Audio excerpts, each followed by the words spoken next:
తాను పార్టీ మారుతున్నట్లు వస్తున్న వార్తల్లో వాస్తవం లేదని, బీఆర్ఎస్లోనే కొనసాగుతానని, మెదక్ ఎంపీ అభ్యర్థి వెంకట్రామరెడ్డికి మద్దతుగా ఉంటానని మాజీ ఎఫ్టీసీ చైర్మన్ వంటేరు ప్రతాప్ రెడ్డి అన్నారు.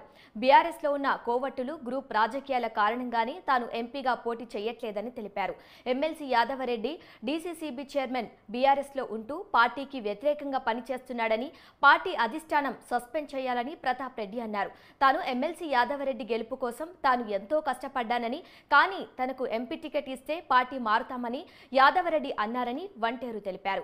డీసీసీబీ చైర్మన్ దొంగ చరిత్ర అని వంటేరు ప్రతాప్ రెడ్డి అన్నారు.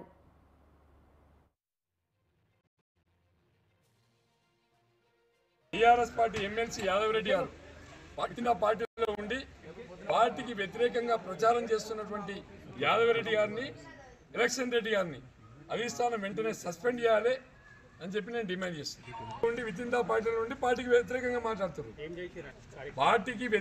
మాట్లాడుతున్నారు. నన్ను అభ్యర్థిగా నిలబడితే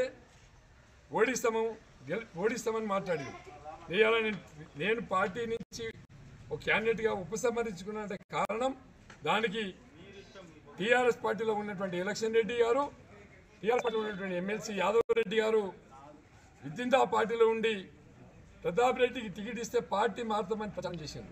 కానీ యాదవరెడ్డి గారికి నేను టికెట్ ఇస్తే 16 రోజులు ఇల్లు వదిలిపెట్టి, ఊరు వదిలిపెట్టి క్యాంపులో పనిచేసి యాదవరెడ్డి గెలుపు కోసం కృషి చేసిన. అయినా కూడా నాకు టికెట్ ఇస్తా అంటే టీఆర్ఎస్ పార్టీ ద్రోహిగా ఉండి టీఆర్ఎస్ పార్టీకి వ్యతిరేకంగా మాట్లాడినటువంటి యాదవరెడ్డిని, టీఆర్ఎస్ పార్టీకి వ్యతిరేకంగా మాట్లాడినటువంటి ఎలక్షన్ రెడ్డి గారిని సస్పెండ్ చేయాలని చెప్పి ఈ సందర్భంగా కోరుతున్నాను. ఎలక్షన్ రెడ్డి చరిత్ర దొంగ నోట్ల చరిత్ర ఎలక్షన్ రెడ్డిది.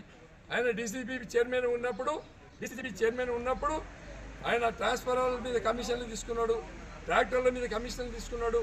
దొంగ నోట్ల చరిత్ర. టీఆర్ఎస్ పార్టీ ఎమ్మెల్సీ యాదవరెడ్డి గారు విత్ ఇన్ ద పార్టీలో ఉండి